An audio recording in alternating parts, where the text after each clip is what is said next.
Today we're honored to welcome Cindy Dupuie to the show today. I'm very excited to have her on. She talks about some amazing topics, and she's a functional nutritionist, right? And this is basically someone who works with labs and hormones and all these things, because we're all experiencing something in our lives. And even if we're not experiencing some type of chronic disease, it's important to get to the underlying cause of seeing what is going on. Like, even if we're just experiencing low level of energy or some type of symptoms, and also menopause, right? Because it's something that if you don't have someone in your life right now, somebody probably will, and you may be able to help them or point them to this information to actually make the process more graceful in a sense and be able to live our best life. So, very happy to have her on. How are you doing today, Cindy? I am great, Anthony, and I'm delighted to be here. Thank you. Yeah. Absolutely. So, we're curious to hear your story, how you got into wellness, and being a functional nutritionist. Okay, so it started once upon a time, a long time ago. So I have my BS in dietetics and food administration, and that was in my 20s, and it was a long time ago. And then I ended up doing nothing with it. I ended up getting married, having family, and working with my then husband in the used car business. So a little bit of a departure. And then when I hit 43, I was going through a divorce. I was going through a very stressful time, as you can imagine, in my life. And my digestive system just went cattywampus on me. That's kind of my weak spot. And it's an area that I'm very, very familiar with. And I help a lot of clients with it because I understand it. I've delved deep into it just to, kind of save myself. And we learn and we go forward with it. I also threw myself into an early menopause at age 43, and part of it was the stressful part of it. And another part of it is I lost too much weight, and we need adequate amounts of fat and cholesterol in order to make our hormones. And even when I kind of came back to more of a homeostatic weight and everything else, at about 45, 46, my body says, we're done. We're just not going to go back and start producing these hormones. So I went to fairly early menopause. Average age of menopause is around 50, 51, so a little bit early. I got into functional medicine during this time, partially because, I was taking a pause. What do I do with my life? It had changed tremendously, and I still love the body. I feel like it's an amazing, amazing machine. Yeah, you're shaking your head. It is. And it's incredible how we're designed. And so I wanted to get back in the body, and I thought, I want to still be able to help people, maybe nutrition, maybe something else. And I actually became a yoga instructor at that point in time. And some of my yoga students started to come to me with questions about nutrition and other things. And then I found Dr. Mark Hyman, and you might not know who he is, but he's been in the functional medicine space for a long time. I think he was, if he wasn't one of the original founding board members, he was early on. And I picked up his book called The Ultra Metabolism, and I read it and I went, oh my God, this makes so much sense. And then the Institute of Functional Medicine was having an intensive 6-day workshop out here in California. And I raised my hand, paid my money, went to it, and I said, I found my tribe here. And so I've continued, to immerse myself in functional medicine. And I've been in this space for over 20 years, which is kind of a long time. And as far as functional medicine is concerned, and for those of you who don't, maybe understand or know a whole lot about functional medicine, the way it might be a little bit different than integrative medicine is that integrative combines a lot of different things, but the true basis of functional medicine is looking for the root cause of why there's an imbalance and why there's a disease, which can be many, many different layers. So it's basically putting the dots together. You do need to be a detective. You need to love that, or you're going to be missing some pieces. So that's what I do with my clients. And, fast forward about 5 or 6 years ago, I decided to move my practice more into helping women. I still love my men, but in fact, you guys are easier. But I was watching my women lose ground. And, these are women who have been with me for 5, maybe even 10 years. So I knew their gut health. I knew their lifestyle habits, their sleep. I knew their what they were eating. So we kind of gotten that all dialed in. And they're reaching their mid to 50s to early 60s, and I'm seeing that we're losing some ground here. And I'm going, there's a piece that I'm missing. That, along with watching my own contemporaries, so I'm kind of old, and I'm 68, so I've been in this space for 25 years myself, personally, in menopause for 25 years. And I fortunately was put on hormones about 7 years after I went into menopause, so age 50. So I've been on hormones for 18 years. And I was watching my trajectory, my quality of life, and watching my contemporaries, and I saw a big, huge gap.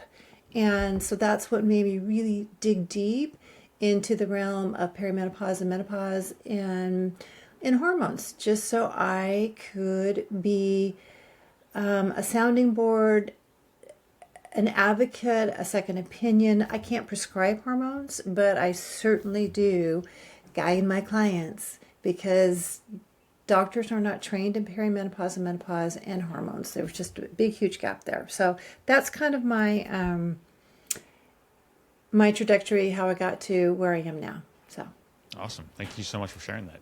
Yeah, I'm a big fan of Dr. Hyman as well. He has a lot of great information. He's, like you said, one of the originals. So yeah, he is. Oh, I'm glad you know him. yeah. Good. Yep. Great information for sure.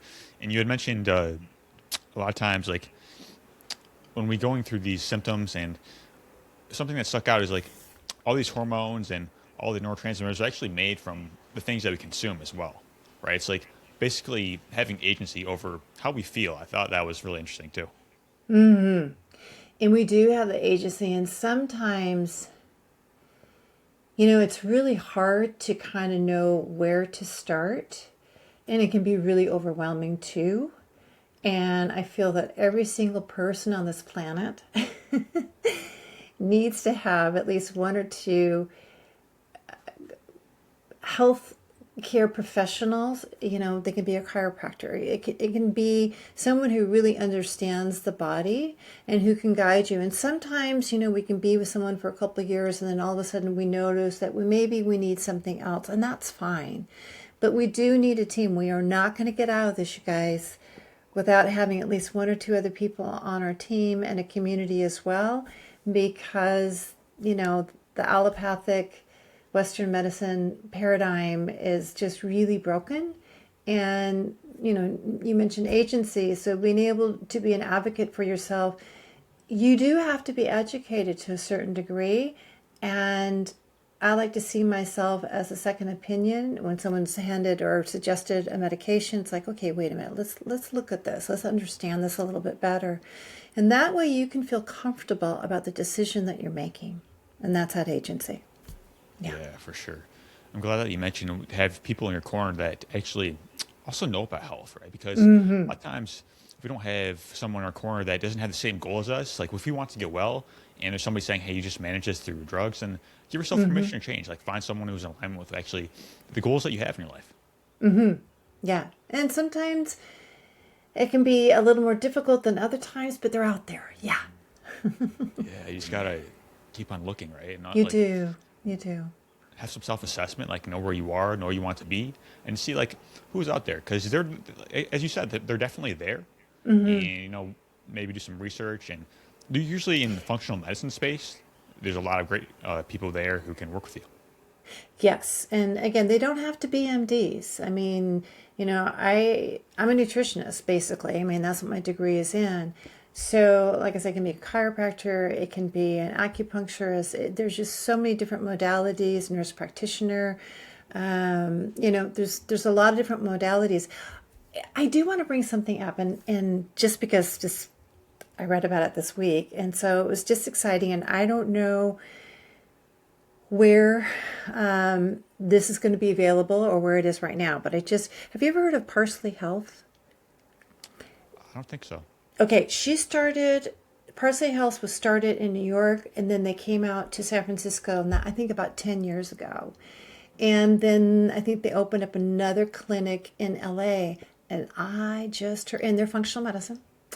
And I just heard that they have been able to get in with some of the big insurance companies and be on the network. And that is exciting. Really, really exciting. So kind of put that in the back of your head. Parsley, parsley, like the parsley that you as a garnish on your plate.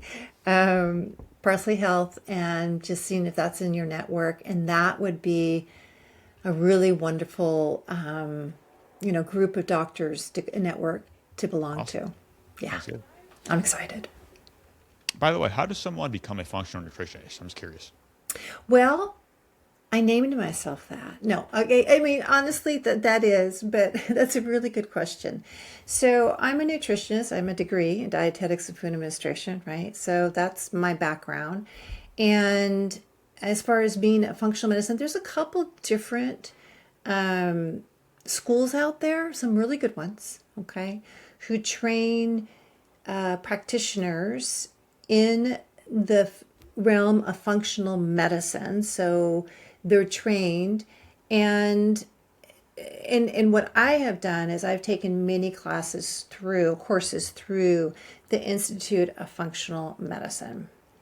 You can be a clinical nutritionist, and where you actually do have a license that says you're licensed as a clinical nutritionist, which I'm not, which often will have many of the same principles. Well, they'll be taught the same principles as what you'll find in functional medicine. So there are schools that offer courses, even four-year colleges that offer courses in it.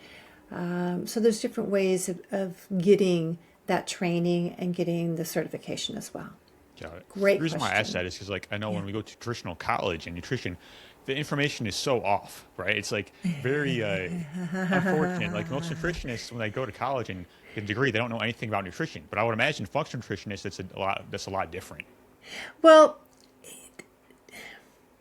the word functional in front of the title makes it very different. Okay, whatever title it is. Okay, and you can have an MD, but you put the word functional medicine. They're coming from very different spaces, right? Okay, your regular MD, what they've learned in school, and then your functional medicine MD, what they've learned, over and above and differently. It's funny what you just brought up because, yes, I have my BS in dietetics and food administration from a long time ago.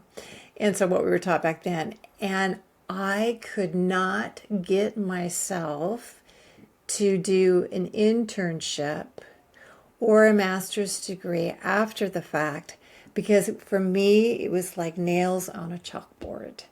And that was one of the things that stopped me from actually becoming a licensed dietitian. Okay, Yeah, it is. So I've always been kind of rogue. for sure. So you talk about labs and just kind of like having this awareness of like where we are. Like, can you speak to the importance of that and how we can Yeah. go about that if we're interested? Yes, yes, yes. So I love lab work for a couple of reasons. One, it's low hanging fruit. All right. All you have to do is give blood. And here in the United States, we're very fortunate in that we can order our own lab work, and you can actually order it at cash prices, which is not that expensive. And there's a couple companies out there, and I will mention one. Actually, Hyman is associated with that. So that's one, it's low hanging fruit. Another reason why I love labs is because if it's what I call the essential labs, the labs that will tell us if there's something that we need to watch out for. It's lab work that will show us what is possibly coming down the pike in about maybe 10 years, okay, or even now, okay.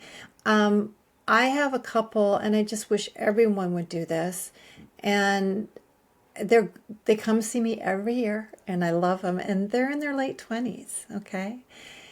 And every year they have their lab work done. And the first time they did that, actually both of them have autoimmune disease.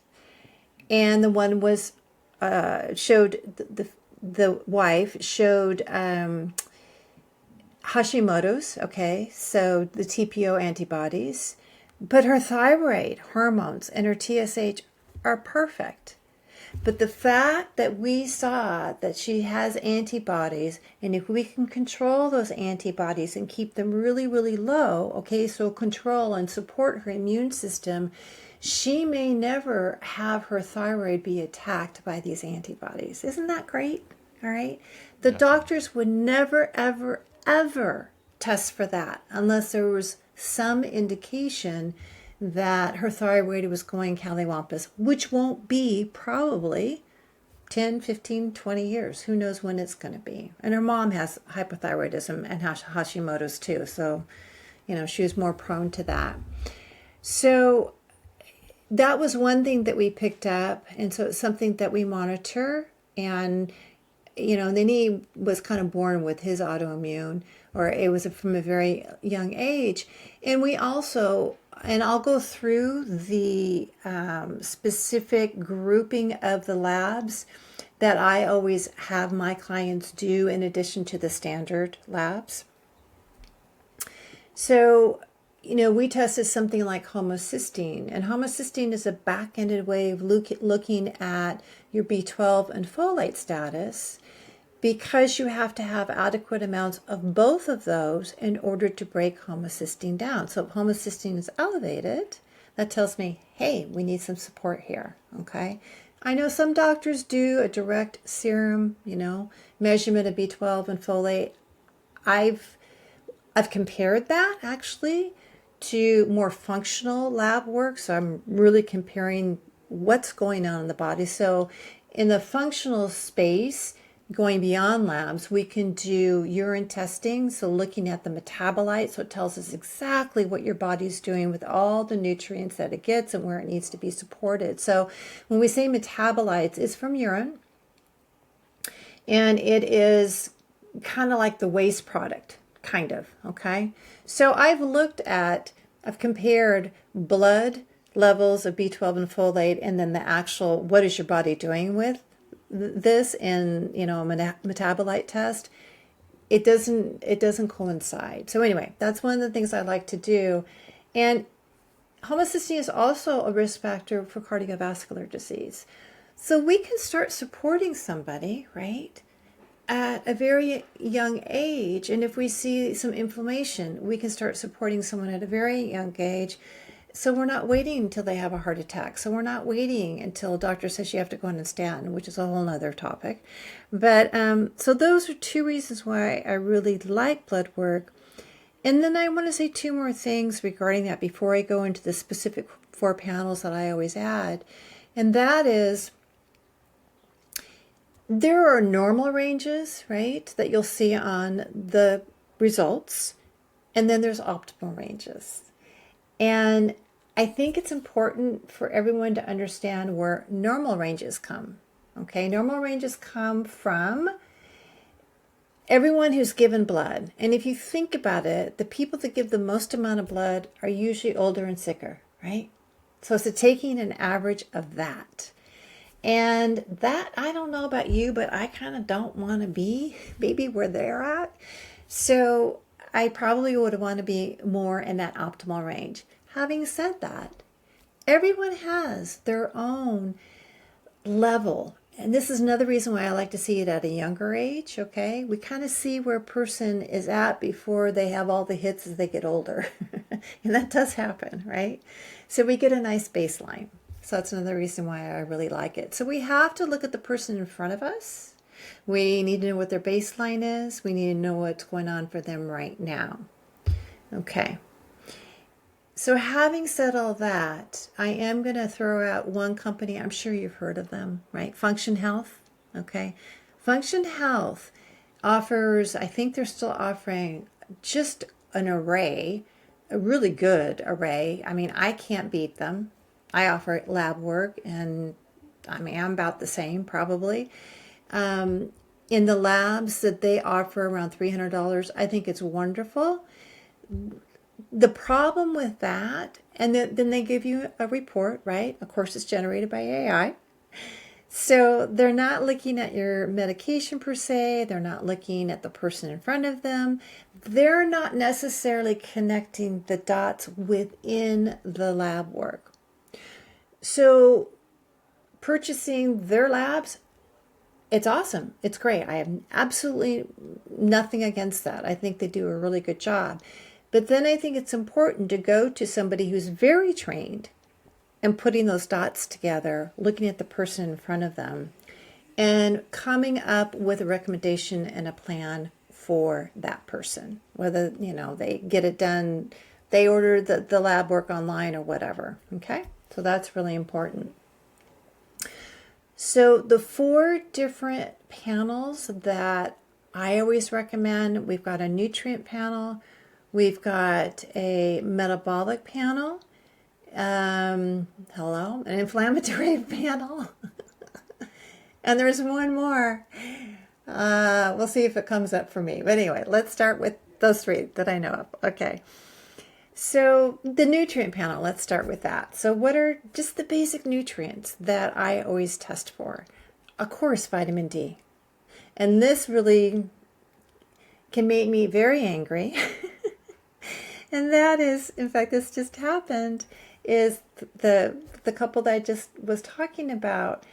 Vitamin D is essential for modulating the immune system so that it doesn't go too high, doesn't go too low. It was really important during COVID, actually, to modulate the immune system. So we had less of a chance of having the cytokine storm, right?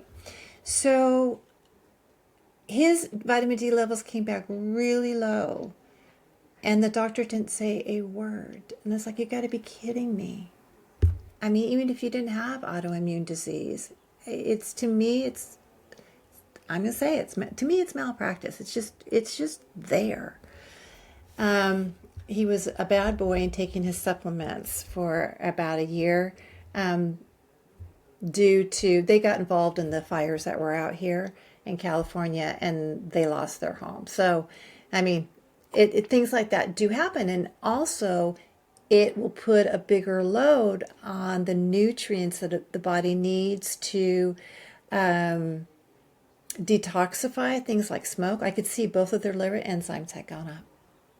And that was their liver being overloaded with the toxicity of the smoke that lingered for a long time. So these are all the pieces that a practitioner needs to understand in order to understand what kind of support a person needs. So going back, I digress. I do that a lot. Going back to the nutrient panel.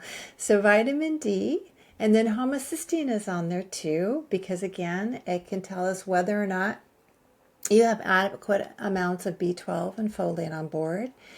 And then a complete iron panel along with ferritin is really important. And it can't just be ferritin, and it can't just be iron alone. And I would say this applies both to men and women. I would say maybe more to women, but I'm seeing men too that are having a difficult time either having adequate amounts of iron or iron stores. And you need to have both. And that does affect your energy, and it does affect your thyroid. So that's really important. I do like to see RBC magnesium, so not just the serum, but the red blood cell magnesium. I know there's a couple more. I should have taken notes in front of me. I should know this backwards and forwards. I know there's one more nutrient that I like to test. I mentioned this before we started, that I have a PDF, a nice little handbook, and it's your companion guide to essential lab work, which gives you all the labs I recommend, why, the normal ranges and optimal ranges, and a table where you can put your ranges or what your values are. So like I said, I'll send that to you. So whatever I miss here, you'll get that in that PDF. Okay, and then we have your inflammatory list of labs to do, and that again would include homocysteine because it can be an indication of inflammation. Ferritin can be an indication of inflammation. I mentioned that ferritin is storage of iron, but if our body is really inflamed, it will grab that iron and store it. The liver creates an enzyme and where it just stores it so it can't do what it needs to do. So sometimes we can see high ferritin but low iron, or good iron and low ferritin, but elevated ferritin is a marker of inflammation. We've got to have that. HSCRP, which is C-reactive protein, and HS is high sensitivity. That's also a marker of inflammation. It doesn't tell us where it's coming from, but it tells us your body is struggling with it. Okay, so that would be one. I keep on giving you threes, and I know there's more to that one too. And then we might go into the metabolic panel. That's really important. And, you know, the doctors usually will do a CBC and a CMP and a lipid panel. Very basic. Okay, if you're lucky, you get vitamin D. Very, very basic. In the metabolic panel, I throw one of the markers from the lipid panel into that, and that's triglyceride. So in the lipid panel, okay, your cholesterol panel, you have total cholesterol, HDL, LDL, and triglycerides. That's usually what you get. And triglycerides, and even the ratio of HDL and triglycerides, is an indication of how well your body is handling your carbohydrates, your sugars, and even alcohol. It can be that too. So if you have good cholesterol, good, total, which I take cholesterol with a grain of salt, I really do. But your triglycerides are elevated, I'm more concerned about that than I am about your total cholesterol. Metabolic would also include insulin. Now, a lot of people go, well, you know, I have my insulin levels tested. And I said, glucose or insulin? Because doctors will not test your insulin levels until you have diabetes. They won't. And the problem with that is that our insulin levels will start to go up at least a decade before we're pre-diabetic or diabetic. And how that works is, you know, again, our bodies are amazing machines. And so let's say we're kind of used to maybe having a lot of carbs and, you know, just not eating that great. And our glucose goes up after every meal that we eat, right? So that insulin has to go marching out to pull that glucose and put it away, right? Our bodies want to stay in that homeostasis, that equilibrium. So our bodies will pump out more and more and more and more insulin over the years to handle that dynamic. And our cells, for many different reasons, will often become more and more insulin resistant. So if it becomes insulin resistant, then our fasting insulin will come up to a level, right, waiting and ready to take that glucose out of our bloodstream into our cells. And so it looks like our A1C is good and it looks like our glucose is good. But if we see our fasting insulin, and ideally it should be between about 2.5 to 5. I mean, that's a tight range. That's, you know, like really dialed in there. I say anything below 7, I'm kind of happy with. But anything 9 and above, okay, we got a problem. Okay. And if you look on the lab ranges, I think it ranges from 2.0 to 19. Really? It's crazy. The range is crazy. So you really want to get fasting insulin done. What is the other metabolic one? So that's basically the metabolic panel. I talked about the inflammatory, talked about the nutrient. I'm just trying to see if there's anything else. I know there's one other thing. I'm really bad today. I've been focusing on hormones lately. But here again, my PDF talks all about it. Oh, thyroid. Hello. Okay, thyroid panel. I just was going, okay, who have I been talking to this week? And oh yeah, thyroid. So women have a much higher propensity to have thyroid issues than men do. And we also have a much higher propensity of having autoimmune disease than men do. Part of it is our design, part of it, I think, is our toxic exposure as well. All the lotions and potions that women tend to use more than men, although that has shifted, right? Men, I think, use a lot more lotions and potions than they did 20, 30 years ago. But so much will be missed if you go to a doctor and the standard, especially if you're younger, the standard thyroid marker or test is your TSH. Your thyroid stimulating hormone. Your TSH is not even a thyroid hormone.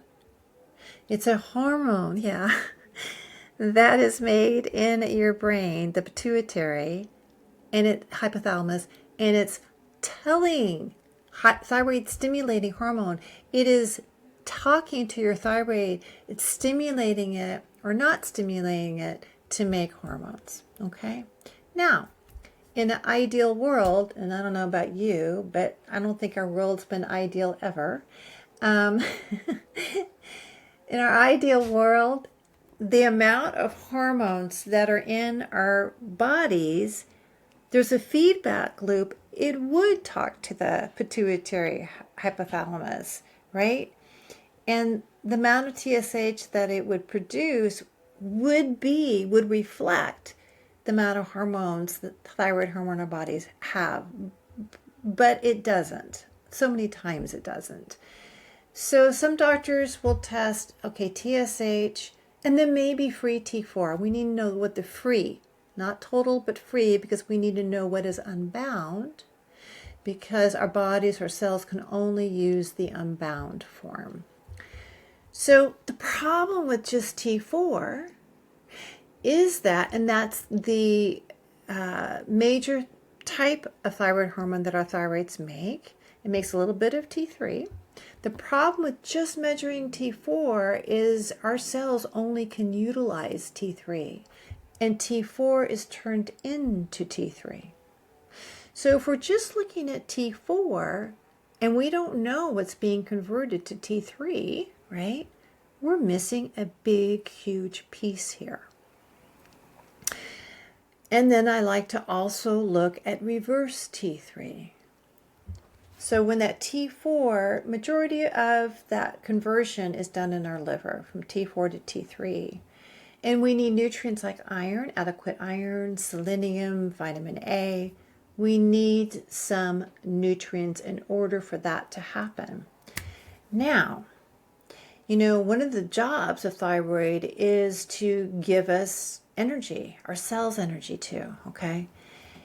And if we're in a state, a stressful state, a fight or flight, what does our body want to do? It wants to, it'll do the burst of energy, and then if it's in survival mode, it'll want to conserve energy, right? So if we're kind of on that cortisol, adrenaline, sympathetic type of life, or whatever's going on in our body, instead of making that active form, that T3, the liver will start making more reverse T3. So I always like to see reverse T3 on there, because I want to know, you know, what state of affairs are we as far as fight and flight in the sympathetic system, okay? Are we stuck here? And do we need to address that? Okay, that's 4. Then there's 2 thyroid antibodies, TPO and TGA, that I like to see. And again, I already mentioned, you know, in a client I have, she has elevated thyroid antibodies. They're not bad, but they're elevated, which tells me that she has an autoimmune disease. And there's so much we can do in order to make sure that it doesn't go out of hand, and we really put out the fire there. And note that, you know, some doctors will test for the antibodies to see if someone does have Hashimoto's, and if their low thyroid is being driven by Hashimoto's, which majority of the time it is. But they will never, ever retest those thyroid antibodies, because they've made a diagnosis. And they are not taught how to bring down those antibodies. So that woman Her antibodies will probably continue to go up. Her medication she'll be on medication forever as long as she has the elevated antibodies. And the deal is that it's an indication of the immune system going awry, right? And if you have one autoimmune disease, many times you'll get a second one because you're not addressing what is driving the immune system to be on overdrive. Does that make sense? Absolutely. Okay. So those are the 4 panels that I always, have my clients do in addition to the regular stuff. And then if we need hormones, that's a whole nother thing. I do like to see hormones, testosterone, FSH, and estradiol in my men, and sex hormone binding globulin too, all of those, really important. So we see free testosterone as well. And we know that testosterone is dropping in men, and there's far-reaching health ramifications as a result of that. So we need to support our men in that. And then as far as women, we're more complicated than you guys. We just are. That's a whole nother ball game. Absolutely, yeah. Thank you so much for sharing that. That's a lot of information. Very important, right? It is a lot of Some information. things that stuck out are it's important to understand what we're dealing with right now so nothing happens in the future, right? Because if we get a hold of what's going on, we can actually handle it and it doesn't turn into some chronic disease later on. So it's an important point there. Exactly. And so important. And that's that agency, right? Yeah. Starting at very young, we can turn a lot of disease around, but it's a lot nicer if we don't have to work that hard, right? Yeah. We can do some things now. So, Yeah. Be proactive, right? Another thing you had said was make sure your lab is in an optimal range, not just the normal, right? Because we think if we're in the normal range, what does that actually mean, right? Because the average person is not healthy these days, right? So it's like we want to be optimal for our bodies. And you also said it's basically going to be personalized to us, right? So kind of listening to your body and seeing how you feel in a sense and where you want to be, it's really important. It is. And I just want to say one thing here because it's really easy to maybe worry and get upset if maybe you're not in the optimal range, okay? And I know people worry and, they may go down a rabbit hole. And I just want to give an example. I am not in the optimal range for thyroid. I'm not. But and I'm not for A1C either. I just tend to be a little high at my TSH. It's not high within the normal range, but it's high for the optimal. And so my hormones aren't in the optimal ranges. But I've tracked them for 15, 20 years, and I am not sympathetic, symptomatic. I'm not symptomatic. And so, again, you have to look at the whole thing. As far as A1C, I can make excuses for myself, but my dad tends to have elevated A1C too, and he's 95. So it's never turned into diabetes, but I think what drives our A1C is more our cortisol and our adrenaline, not what we're eating, because I do track with a continuous glucose monitor. So it's interesting to, if something's not in that optimal range, don't panic. Be curious. If I could give anyone a word to use throughout their lives, it would be curiosity. Yeah. And we can change these things too through lifestyle, right? So the power's in our hands. Pretty much. Yeah. And sometimes it takes a little bit to figure out. And that's okay. Yeah. That's okay. Yeah. Another thing that can happen sometimes with blood work too is like the levels may be off based off of our activities that we did like yesterday, right? So we have to be careful with that and not like think everything is some type of an emergency either. Yeah, thank you. Thank you for saying that. Because I think I might get tomatoes thrown at me, but I do think the younger generation tends to, I would say, react. Yeah, it's like everything's an emergency. It's like, no, no, no, no, no, no, no. So, and that will raise your cortisol and everything else. So, yes. So just understand that, you maybe would take it again, and depending on what it is, right? And then next month, the next 2 months, see where you're at, see how you're feeling. Yeah, it's not so many things that we think are emergencies, even when it comes to our own health, is not an emergency. Even cancer, for 90% of the time, is not necessarily an emergency, but we are caught up in it and we don't even have time to step back and take a breath and be curious. Yeah. Because when we And let that's a fear drive scary our one. decisions, What was that? I said, when fear drives our decisions, things can Oh, go south. Like, instead of just like, as you said, being curious and having an open mind, and just like start to ask you questions like, is this a temporary thing? Is this something that I need to be concerned about? Just kind of get the truth of the situation. yes. And when we're frightened, we close down. I mean, we just get very narrow, and we can't even hear. We can't see, we can't hear, we can't be open to options or learning. Sure. Yeah. And I know we've all been there. Yeah. Definitely. Yep. So you talk about menopause as well, right? And to I my do. understanding, a lot of people are struggling with this process. And are there things we can do to make it more graceful in a sense? Yeah, graceful. Yes. Every woman experiences it a bit differently. And I think, perimenopause, right? The 5 to 10 years, depending on the woman, as she's moving towards menopause, is usually the most tumultuous because her hormones are all over the place. As the ovaries are shutting down, it's like estrogen's up 1 month, down 1 month, and progesterone and all of that. And it really does depend on the lifestyle, the diet, her health as she's walking into perimenopause, and even genetics too, okay, can play a role here. So, I mean, the things that you can arm yourselves, right, would be you've got sleep dialed in before you go in there. Some women really suffer with that. Some women really suffer with that going into perimenopause and menopause.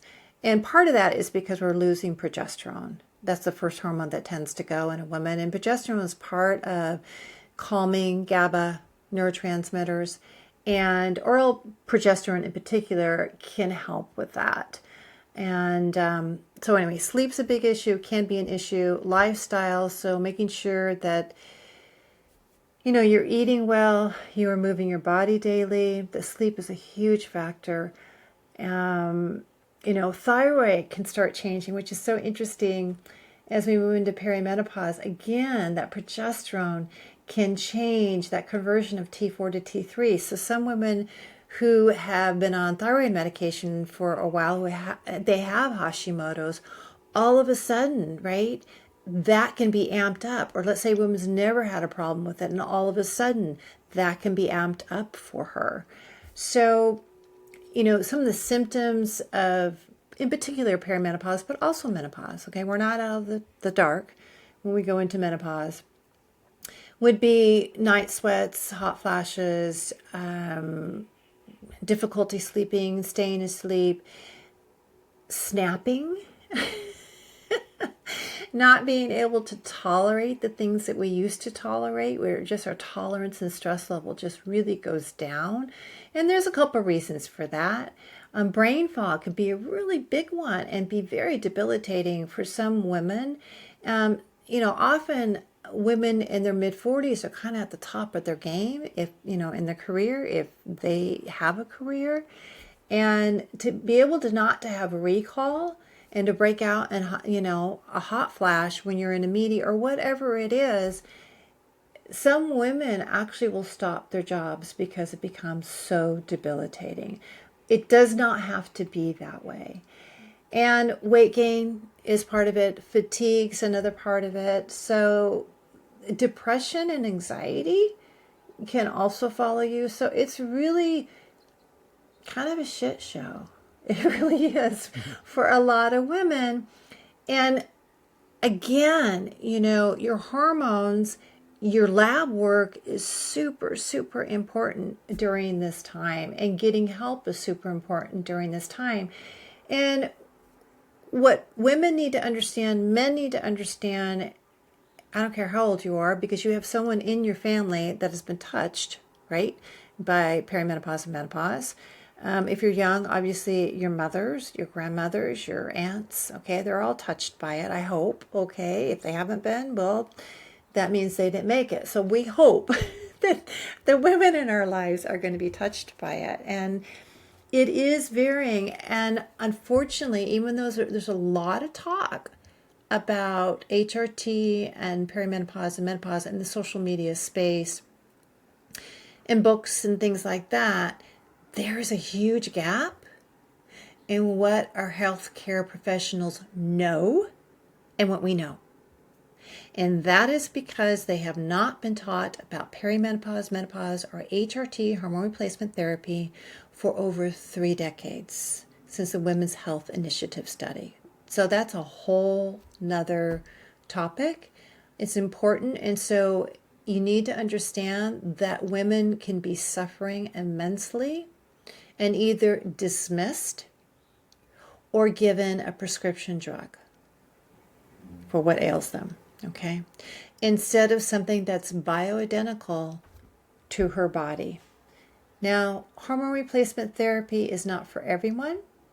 It's a very individualized, nuanced decision.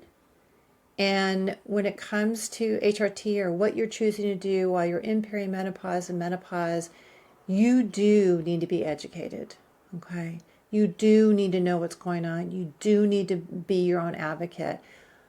I keep on running into, I have my team, okay? But I really would like to work the Western medical team that I am in because I'm on Medicare and see how far I can get to get the things that I need, because I know what I need. And if I can't, well, then I have to go outside that system and pay for it out of my pocket. And that's what a lot of women are left doing because they're not getting the help they need. Now, there are online companies that a lot of women are turning to in order to get their HRT. I'm not necessarily opposed to that because sometimes that's all we can do, right? Because we're not getting the help from the doctors that we're going to that are in our, our insurance network. The problem with that is you still need to have someone who knows you, who sees you, who can know what labs you need to have done, where your estrogen levels should be, where your FSH levels should be, all of that. You still need to have someone in your camp to monitor you because the online companies will not do that. Okay? So there's workarounds. If you have a mother or grandmother who is maybe 65 and older, you need to know that she's probably never ever been offered HRT. If she has osteoporosis, one of the best ways of preventing osteoporosis and helping to reverse it even, it's not, there's lots of different layers to osteoporosis, but HRT, estrogen replacement, was approved in 1975 by the FDA to prevent osteoporosis. I get many women in my clinic who are a little bit older who have osteoporosis, and their doctor has never, ever, ever offered it to her. Okay? So there's big missing pieces and a lot of gaps. A lot of women 65 and older because they kind of came into menopause right around the WHI study. So it was a big scare with HRT giving you cancer. And then there's been narrative since then that, you know, you don't put an older woman on HRT because it can cause cardiovascular disease, which is not true with the types of hormones that we use now, but the doctors are not educated. So women really have an uphill battle, and they need to be educated, and, you know, we need to educate our doctors. So I would say majority of women 65 and older are not being supported the way that they can be supported. And I want to just go back to the perimenopause for a second. That's when the doctors will start handing out a prescription drug for hot flashes, or they'll be handing out a prescription drug for depression or anxiety. And this is where that polypharmacy will really start to kick in right around this time up until about age 65, and then usually the polypharmacy is in there. And I don't think what both men and women realize is that, you know, our hormones, for men or women, are not just about fertility and about making babies, right? And about, for women, having periods. Nothing that we make in our bodies is ever for one function. Nothing, okay? Nothing is siloed, right? We have all these ologists. Well, that part of the body is, you know, connected to this part of the body. So if you're just going to focus on this, you're going to be missing a big piece. And that's where functional medicine really does shine. So estrogen in particular affects every single cell, organ, and tissue in our body, especially women, okay? So, you know, I mentioned, I think I did, that when I was thrown into menopause when I was 43, my digestive system just rebelled. Maybe I didn't mention it. I mean, it was horrible, horrible, horrible. And I couldn't get help from Western medicine. I found it myself through functional medicine. I kind of fixed myself. But I think one of the problems was the stress, but I think the other was I lost estrogen, and it just affected everything. So a woman's digestive system can all of a sudden be affected. So there's so many different ways women can be affected by losing her hormones. And a lot of women, when they move from perimenopause to menopause, all those surface things like the hot flashes, maybe the mood swings, you know, biting off someone's head, maybe that calms down. But you have all this stuff underneath the surface, like that iceberg, right? Underneath the surface. And that's where our bones are, our heart are, and our dementia and Alzheimer's. Those are three big ones that everyone should be afraid of. No, don't worry about it. But I mean, everyone should be aware of. Okay, let me rephrase it. Should be aware of. And our hormones affect all three of those. And we often, because they're silent, right? They're silent until they're not. We don't pay attention to them. Doctors don't pay attention to them. And we can lose a lot of bone by the time we're 65, which is when most women do get their first DEXA, which is way too late. Women, you need to get your DEXAs by 40, so you get that baseline. So they've often, you know, they're in osteoporosis. A lot of women don't realize this, is that cardiovascular disease is the number one killer of menopausal women. And then, you know, we think of losing bone. Why is that such a big deal, right? Well, it's a big deal because you're going to lose if you break a hip and become fragile, you're going to lose your independence.